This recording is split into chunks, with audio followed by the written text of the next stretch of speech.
Shalom, kita jumpa kembali dalam Renungan Goshen Mata. Haleluya, saudaraku yang dikasihi dan diberkati Tuhan. Renungan pagi hari ini bertema waspada dengan kemalasan. Bacaan firman terambil dari Amsal pasal 19 ayat 15, Amsal 18 ayat 9, dan Amsal 13 ayat 4. Demikian firman Tuhan. Kemalasan mendatangkan tidur nyenyak dan orang yang lamban akan menderita lapar. Orang yang bermalas-malas dalam pekerjaannya sudah menjadi saudara dari si perusak. Hati si pemalas penuh keinginan, tetapi sia-sia, sedangkan hati orang rajin diberi kelimpahan. Hidup seseorang sangat dikuasai dan ditentukan oleh hati, karena segala keinginan dan pikiran baik ataupun jahat keluar dari hati. Pikiran hanya mengerjakan apa yang diinginkan hati agar dapat tercapai. Sebelum keinginan itu tercapai dan mendapatkan apa yang diinginkan, hati akan terus bergejolak dan tidak akan tenang.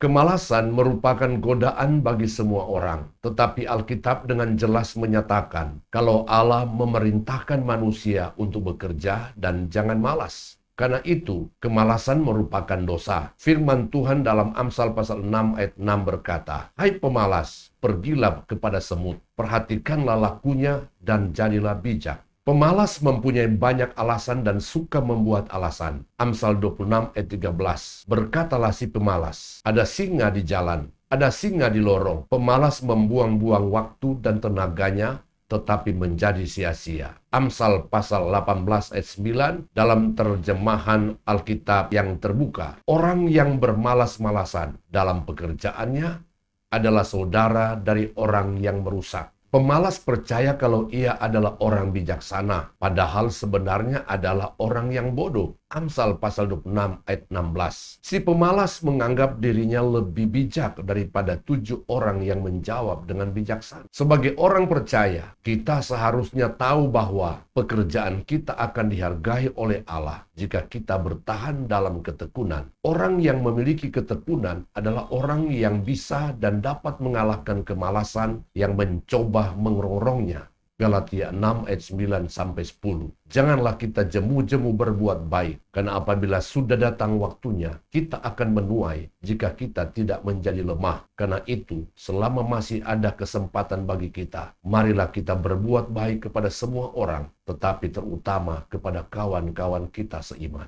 Di zaman sekarang, ada banyak hal yang bisa menyebabkan kemalasan. Bukan saja karena maunya tidur dan tidur, tetapi ada hal yang lain juga, antara lain karena media sosial. Kegiatan bermedsos memang sangat menyenangkan dan menggiurkan, dan sadar atau tidak, kita menjadi terjebak dengan kegiatan itu, sehingga akhirnya lupa waktu, lupa diri, lupa makan, dan malas untuk beraktivitas yang lain. Demikian juga dalam hal menonton televisi dan sebagainya. Saudaraku yang terkasih di dalam Yesus, ingatlah dan sadarilah bahwa kemalasan adalah salah satu penyebab anak-anak Tuhan mengalami kesuaman dan ketiduran rohani. Apabila kita tidak segera sadar dan bertindak, maka iblis akan semakin memanfaatkan kemalasan itu untuk menjauhkan kita dari Tuhan. Bangkitlah dan bertindaklah. Izinkanlah Roh Kudus bekerja dengan bebas. Berdoalah dengan berbahasa roh dengan suara yang keras. Bila perlu sambil berdiri dan berjalan. Jangan sambil duduk apalagi tidur-tiduran. Kolose pasal 3 ayat 23. Apapun juga yang kamu perbuat, perbuatlah dengan segenap hatimu